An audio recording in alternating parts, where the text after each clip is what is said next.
Getting into architecture is very easy. So you need to understand how creative you are. That's the first point. Apart from that, there is a certain methodology they have derived from the Council of Architecture. How do I know if a college is genuinely good for architecture and what criteria should I be checking on? And all our teachings are based on a project-based learning. So everything is project-based. What is the average salary of the student after graduating? Will it actually cover the investment effort? I've never done formal art or design training. Can I still pursue B.Arch or is it only for the students who can draw?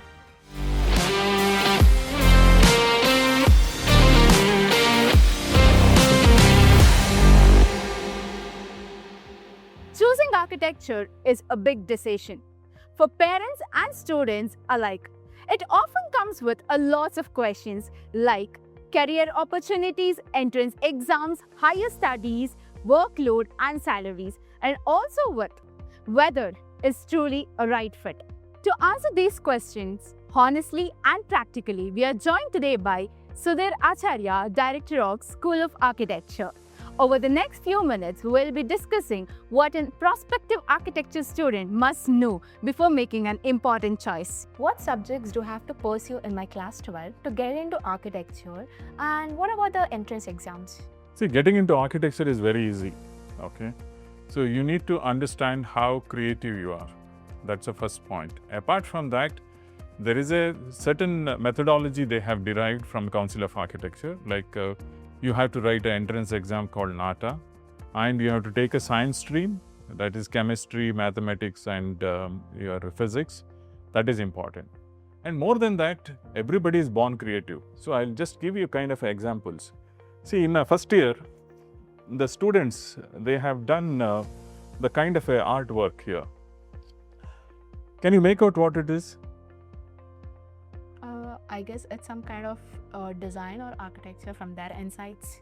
No, this is just a handkerchief kind of thing. It's like they dipped into the concrete and the cement, and they made a form.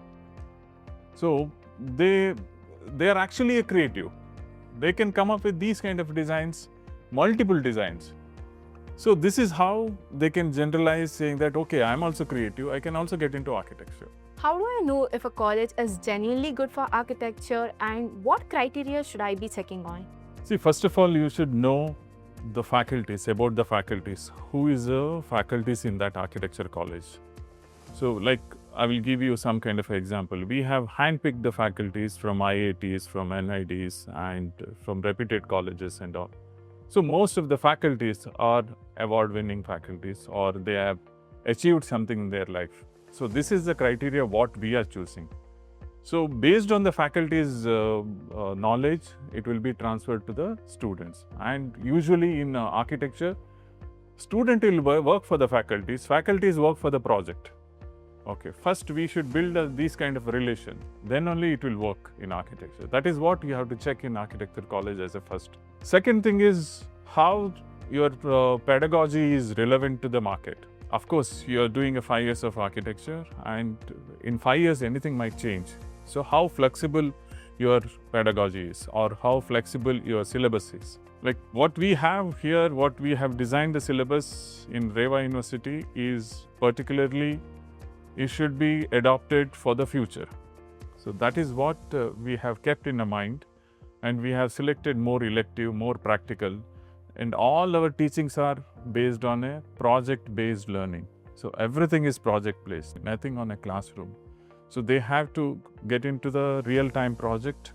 We will call the practicing architect for the design studios, and they will prepare the real-time project. This is not like a hypothesis kind of thing. Okay, they are just taking the project or the problem which is really existing. So that is how the whole thing will work in architecture college. That is what you have to check. So that is all fulfilling in our REVA University. Oh, project-based learning. That seems interesting. So we'll be working on more on hands-on project rather than just theory classes? Very true, very true. I'll make it more interesting. Let me show the live project what students are working. Let's move. Come. See, this chair is designed by a student. Not only designed, they made it. Okay. It is not only about design, they will understand how to manufacture it also. See, if you see, there are straight lines here, and the handrail is it's becoming a leg, and they have used the wheels for that, and each and every detail has been considered here. How the air circulation happens. There is no cushion here. It is a kind of a occupancy. So these are the things what they are doing it in a project-based learning. And not only it won't end here. So we will train them to how to explain it to the client. Let me show you the live the explanation with the students. So let's move on. Let me show you one more example. So this is a table. Okay, it looks like a general table, right? So student has made some kind of innovation in this. Let me just close it. So this becomes a bench now. It can be on both the sides. You can make it on a left hand side, on right hand side. It can be fixed. We can show the other side also.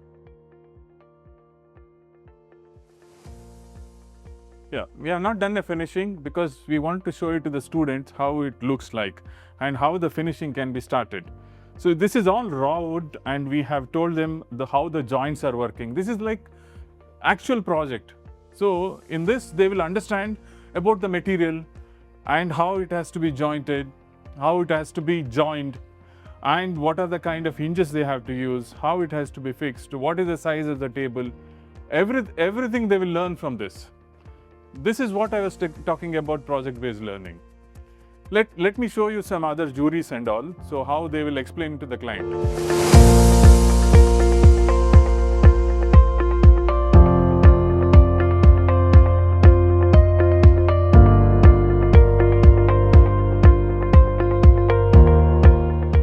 Okay, I will show you some of the work of the students, like what they have done.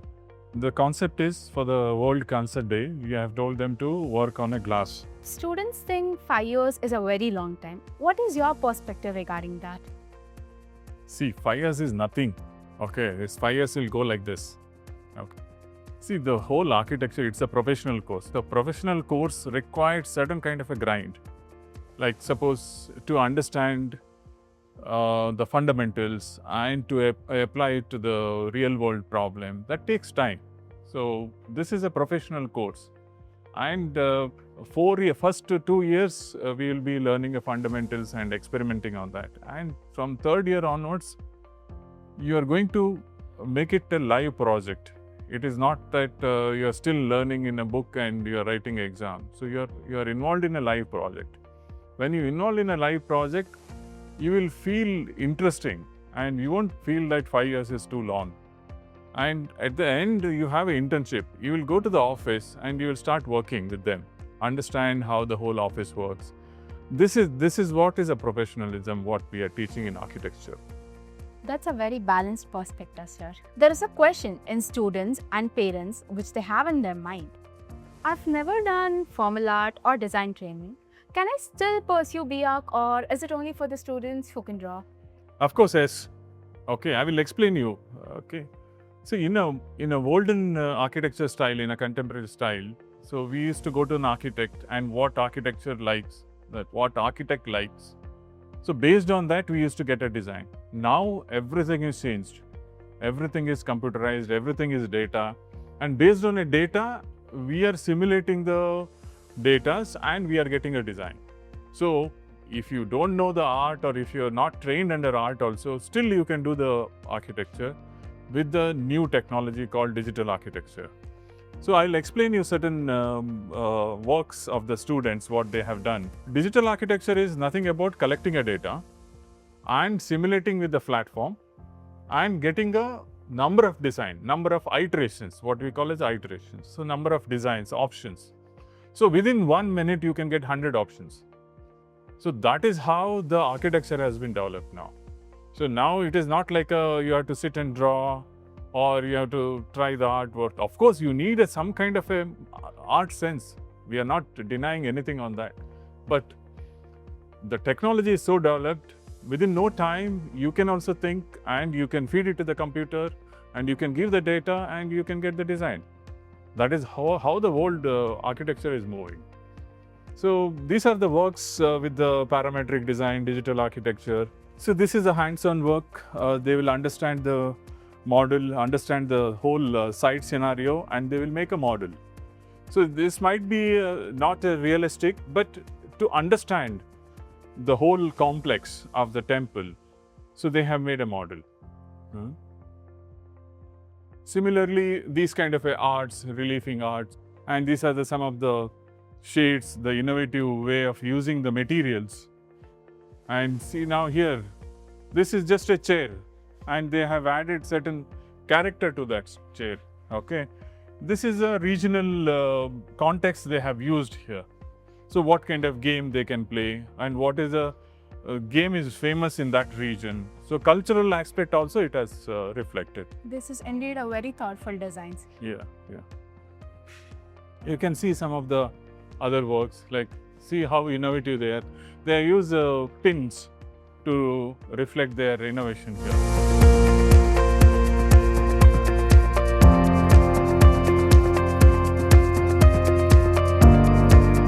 Now, coming to your question, instead of getting into all your blade, pencil, paper and everything, this can be done using 3D printer, or it can be cut through laser printer. And this is how the technology what we are using, the emerging technology what we are using. If you are not adopting it, you'll be left behind. So this is what we are teaching to the students. If they are not experienced in art also, they can work on this. But only thing, they have to have a taste, and they have to have open eyes, ears, and they have to understand how the whole thing works.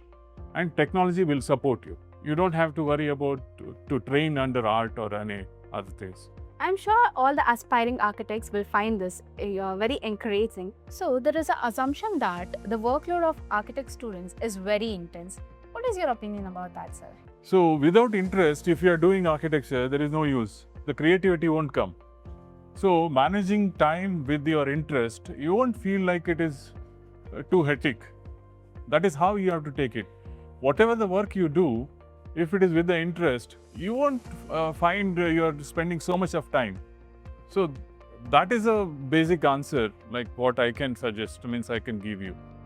So after B.Arch, is pursuing M.Arch very necessary, or just can I straight away work? As per my suggestion, it is like a MBBS. If you take any MBBS, they will finish the MBBS. They will get into the PG, and they will get into the specialization. Same thing, it is applied to the architecture also. So you have to finish the basic fundamentals, okay, which will give you how you can live and how you can earn your food, everything. And if you want to get into a specialization, then you have to do a master's. That is how you have to look into that, okay. My suggestion is complete up to the Ph.D. level and get into the practice. That is the best way. Once you finish your education, that is over. Like, you don't have to depend on any college or school. So up to the Ph.D. level you have to finish. Then you can do your research and you can upgrade your skill. That is all up to your interest. I guess that clarifies many students' doubts. Yeah.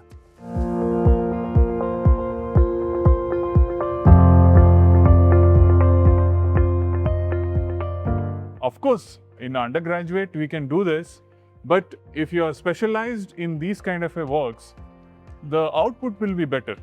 And if you do the PhD, then it will be more accurate and you can contribute more to the society. So that is what my suggestion is. Thank you for explaining that, sir. That cleared up most of the misconception. Yeah. So far, we've talked a lot about what students should look for. But let's put this college under the microscope. So what makes the architecture program at REVA unique? See, as I explained, we have handpicked the faculties. That is the first thing what we can say. Plus, we have a different pedagogy, okay? And how do we teach that the syllabus is also an important. That is what we are special here. So we are using a project-based learning for all the subject. It is not like only design. Okay, all the subjects are project-based learning here. So everything is related to the project. And more than that, we have adopted the emerging technology like a 3D printing, and we have a associated with the Divyasri, okay, and we have a center of excellency. Okay, they have 3D printing machines. They have a 6-axis stone sculpting machines. So we have all the facilities. Okay, apart from the faculty, apart from our pedagogy, innovative method of teaching, we have the emerging technology which is already available here. So with that, student will learn the futuristic thing. Also, we have introduced the master program in digital architecture. So that is, I explained to you, it is purely based on data. It is not like I just like it and I'm imposing on you. Okay, it is purely on data. You have to collect the data, you have to simulate the data, and based on the iteration, you can give a choice to the client saying that these are the number of iterations. And so many things we can automate. So we have adopted a AI technology to our curriculum also. So this makes everything unique here. Okay, and once the student is here, by the end of 4th year or 5th year, he will be perfect for the market. Okay, he can go and work anywhere, and he can also create a job for others. Okay, because he will stand out from the crowd, and because he has learned all those things which nobody has learned it.